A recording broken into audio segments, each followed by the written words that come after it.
Entonces, fíjense, según Navati, es un conjunto de programas que permiten a los usuarios crear y mantener una base de datos. Es un conjunto de datos, metadata más datos, de información. Y por tanto, si lo piensan un poco, un sistema de gestión de base de datos es un software de propósito general. Yo puedo utilizarlo para desarrollar un juego, un sistema de información, un programa de nómina, lo que ustedes quieran por debajo, ¿ok? Que facilita el proceso de definir y construir bases de datos para diversas aplicaciones. De nuevo, y disculpen que retroceda, me resuelve este problema, me estandariza este problema. Yo ya no me preocupo por manejar esos archivos directamente. El sistema de gestión de base de datos se encarga de hacer eso. Según el Silverchat, un sistema de gestión de base de datos consiste en una colección de datos interrelacionados y un conjunto de programas para acceder a esos datos. De nuevo van a encontrar discrepancias en las definiciones en la literatura. Agarren la que más les guste y siéntanse felices, ¿ok? Y es eso que tienen allí, fíjense. Todo ese código común de acceso a los archivos entre los distintos programas se abstrae por el sistema de gestión de base de datos. ¿Bien? Uno simplemente le dice, mira, yo quiero acceder a tal, quiero borrar un registro en tal archivo, y el sistema de gestión de base de datos le dice, epa, no, porque si borras ese registro, en este otro archivo va a quedar un registro inconsistente. ¿Sí me siguen? O yo quiero borrar un registro y el sistema de gestión de base de datos me dice, no, tú no tienes permiso para borrar ese registro, así que no, ni lo intentes. ¿Ok? Eso es lo que resuelve de alguna forma el sistema de gestión de base de datos. De nuevo, aquí hay toda una terminología que varía de texto en texto, de página web en página web, de blog en blog, ustedes escogen, ¿okay? Pero en general, podemos definir más o menos los siguientes términos, ¿no? Podemos decir que un sistema de bases de datos es la capa completa, o sea, es la base de datos, o sea, la estructura de la información guardada en disco, los datos, digámoslo así. De nuevo, ahí está abajo la base de datos. Podemos decir que es el sistema de gestión de base de datos, o sea, ese elemento que tiene, digamos así, todo ese código común para manejar de forma eficiente los archivos. ¿Ok? Y además, toda una serie de programas de aplicación que son clientes desde el punto de vista de programación, ¿ok? De software, de ese sistema de gestión de base de datos. O sea, básicamente, si ustedes lo piensan, casi que cualquier aplicación de cualquier sistema de información que existe hoy en día, en general, ¿no? Obviamente hay sus raras excepciones dependiendo de lo que quieran hacer, ¿eh? Twitter seguramente no funciona así, tendrá su estructura y tendrá sus cosas internas.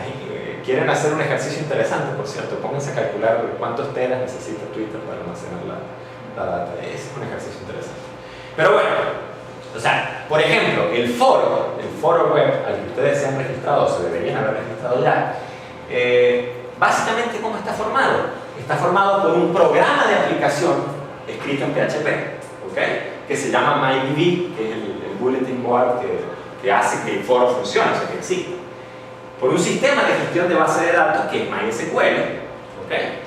En este caso, y por un conjunto de datos estructurados de la manera en que el foro entiende, que están en algún disco duro del hosting en el que yo tengo el foro. ¿Sí me sigue? Y todo eso en conjunto se llama sistema de base de datos.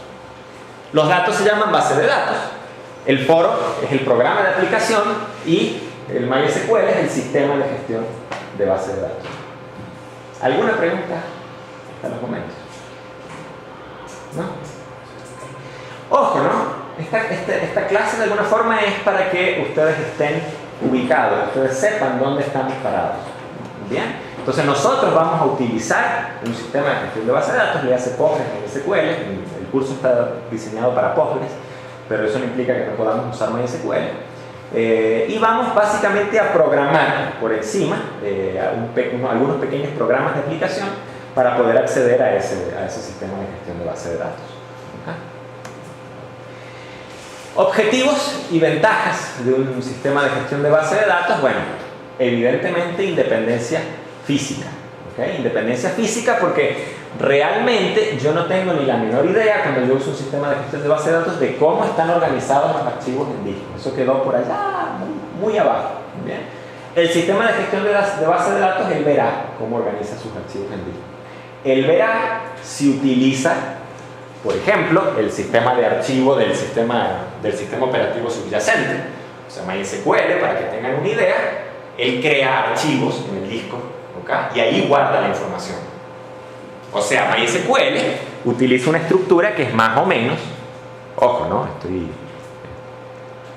Una aproximación bastante larga, long shot, ¿no? Una estructura que es de este tipo. O sea, MySQL guarda archivitos donde tiene la información. Obviamente no son archivos de texto, son archivos que tienen una estructura especial, mucho más complejos, pero esa es la idea, ¿no? Pero por debajo él accede a los archivos por medio de el sistema operativo. Oracle, entre otras cosas, se puede configurar para que él acceda al disco no utilizando el sistema operativo, sino utilizando su propio formato. O sea, él maneja la estructura física del disco. Obviamente él tiene algunas implementaciones, algunas optimizaciones que hacen que él maneje los datos de esa forma mucho más rápido que si tuviesen que pasar por el sistema operativo. ¿Bien? Entonces, bueno, allí hay que tener en cuenta ese tipo de detalles. Tenemos independencia lógica. Independencia lógica, ¿por qué? Porque a mí realmente yo no tengo ni la menor idea de en qué archivo particular está almacenado qué dato particular. ¿Okay? O cuál es el separador que se utiliza para separar los distintos campos del archivo donde el sistema de gestión de base de datos almacena la información. Yo lo que sé es que él está almacenando un cliente y un cliente tiene tal campo, tal campo, tal campo, tal atributo, tal atributo, tal atributo. ¿Okay? Entonces eso es independencia lógica. Seguridad de datos, porque el sistema de gestión de base de datos me dice, yo puedo afinar los permisos y decir, no, tal usuario no puede acceder a tal dato, pero sí puede acceder a este otro y a este otro. ¿Okay? Entonces allí tenemos, más o menos, digamos así, el esquema, y esto se usa para explicar lo que es la independencia lógica y la independencia física. De nuevo les acabo de decir mucho de esto. Aquí tengo la memoria secundaria, el disco. ¿Okay? El sistema de gestión de base de datos almacena su información, sus datos aquí, y potencialmente puede utilizar el sistema manejador de archivos, ¿okay? Pues del sistema operativo, o puede manejar la estructura física a su manera. ¿Okay? Entonces, hay definido un esquema físico que me dice cuál va a ser la estructura, digamos así, de esos archivos en disco o en el disco duro, en memoria secundaria o como archivos lógicos. Y después tenemos un esquema conceptual, ¿okay? Que es como uno define la información. Nos vamos a dar cuenta en la clase del martes, ¿okay? Que nosotros vamos a movernos y a trabajar mucho a este nivel, realmente. Todo lo que es modelado de datos lo vamos a hacer aquí. O sea, nosotros vamos a hacer el modelado de datos que resuelve un problema particular y le vamos a decir al sistema de gestión de base de datos, mira, este es mi esquema conceptual. Y el sistema de gestión de base de datos se va a encargar de generar las estructuras de archivos y todo lo que necesita él por debajo para almacenar la información. ¿Okay? Y entonces aquí tenemos, como les decía, dependencia física. Y nos vamos a dar cuenta que más arriba podemos montar una capa adicional que nos permite inclusive desligarnos, si quisiéramos, de ese hasta cierto punto. Esto en la teoría suena muy bonito, en la práctica no es completamente cierto. ¿Okay? Pero nos permite desligarnos hasta cierto punto de ese esquema conceptual y tener cierta independencia lógica. Cuando lleguemos a SQL y hablemos de vistas, eso que está ahí, esquema externo o vistas, recuerden esto porque vamos a mostrar cómo se hace esto fundamentalmente en la práctica.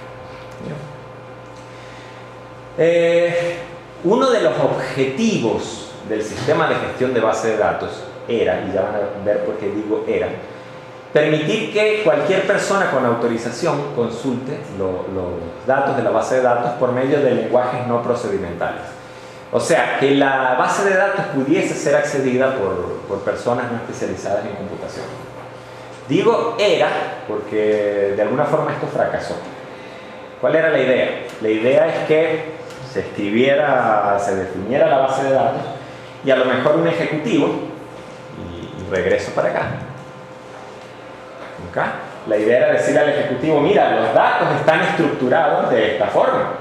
Si tú quieres un reporte, aprende a utilizar este lenguaje especial que te estoy dando para consultar esos datos y escribe la consulta que tú quieras que genere el reporte que tú quieres. ¿Me siguen básicamente la idea? Esa era la visión. En la realidad eso simplemente no funcionó. O sea, los ejecutivos no aprendieron SQL y les resultó ser más fácil sacar el látigo y seguir explotando al personal de IT. Y eso yo lo he visto hasta inclusive, no sé, 2006, ¿no? O sea, se los pongo en estos términos. La Dirección de Tecnologías de Información de una oficina nacional, está escrito en un ministerio, y llegan los ejecutivos, los cargos gerenciales, y le dicen al tipo que está programando, desarrollando software, ¿sabes qué? Necesito un reporte que contenga la información de tal y tal y tal y tal, y lo necesito para ayer. Y el pobre equipo de IT agarra, abre su esquema de base de datos y empieza a escribir el SQL correspondiente para generar esa información, le da Enter, le genera el reporte, se lo pasa. ¿Ok? Entonces, bueno, ese era un objetivo que definitivamente no se logró. Acceso eficaz y eficiente a los datos. Ustedes pueden, no sé, programar, almacenar los datos en un archivo de texto plano. Si el archivo de texto plano es muy grande y quieren acceder fácilmente, más rápidamente a esos datos, ¿qué tienen que hacer? Programación 2, ustedes deberían haber visto eso. Indexar el archivo, crear un índice, etc. Y bueno, uno puede indexar un archivo de muchas maneras, quizás. ¿Bien? Y dependiendo de cómo lo haga, eso puede ser más o puede ser menos eficiente. Entonces imagínense que uno cada vez que tiene que escribir un sistema que maneja información tiene que repetir ese código o copiarlo y pegarlo o lo que sea. Los sistemas de gestión de base de datos resuelven ese problema por debajo de la forma más eficiente posible, sin que uno se preocupe. Uno pide el dato y el sistema de gestión de datos se lo da. ¿Okay? Si uno necesita un índice, uno le dice, mira, indéxame por este campo, y el sistema de base de datos sabe cómo crear los índices. ¿Okay? Administración centralizada de los datos, algo que creo que tú comentaste, ¿sí? No tener un archivo en esta máquina, otro en esta otra, sino tratar de tener, por cuestiones de salud mental, todos los archivos y toda la información en un mismo sitio, ¿vale? Porque si no, cuando vamos a hacer un respaldo es posible que a alguien se le olvide respaldar un archivo y hasta ahí llegamos. Entonces eso es interesante y eso es importante, aunque quizás algunos enfoques modernos están empezando a distribuir la información de nuevo, pero de una manera mucho más razonable, ¿no? Ya a estas alturas. Redundancia de datos controlada. La idea es que si uno tiene los datos centralizados, uno puede evitar, aunque está mucho de parte del que diseña la base de datos, realmente, en el fondo, pero uno puede colaborar, ayudar y hacer más fácil que evitar la redundancia de datos, o sea, evitar tener a lo mejor el nombre de una misma persona en 2 o 3 archivos, en 2 o 3 lugares al mismo tiempo. ¿Okay? Ya vamos, cuando entremos a ver el modelo relacional, vamos a ver lo importante que es evitar la redundancia de datos y los potenciales problemas que la redundancia de datos genera. ¿Okay? En ese sentido. Coherencia de los datos. Como les digo, si yo tengo una tabla cliente y tengo una tabla ventas, o un archivo clientes y un archivo ventas, pues yo quiero asegurarme que siempre que tenga una venta con un determinado cliente, ese cliente también esté en el archivo cliente. Entonces eso lo maneja el sistema de gestión de base de datos. Ojo, él no es telépata, él no es mago, él no es etcétera. Uno tiene que decirle, mira, existe algún tipo de relación aquí explícita, entre ventas y cliente, y él dice, ok, tranquilo, yo me encargo de mantenerte la coherencia, ¿no? Uno describe eso. Posibilidad de compartir los datos, o sea, uno no se preocupa por la concurrencia, uno no se preocupa porque un proceso accede primero o otro accede después al dato, simple y llanamente él se encarga de resolver ese problema. Cuando veamos transacciones a lo largo del curso, ya casi al final del curso, vamos a ver cómo es que se maneja eso, cómo es que se resuelve la concurrencia. Y eso es realmente muy importante a la hora de diseñar una base de datos y es algo que hay que tener en cuenta. ¿Okay? Entonces esas son básicamente las funciones generales. Actores que participan en un sistema de gestión de base de datos y en un programa de aplicación. Esto, si mal no recuerdo, es según Navati o Silversa, sinceramente, o una mezcla de los dos, no recuerdo la referencia, de dónde salió. Pero bueno, básicamente hay una serie de actores. Tenemos en principio los administradores de bases de datos, los DBAs, los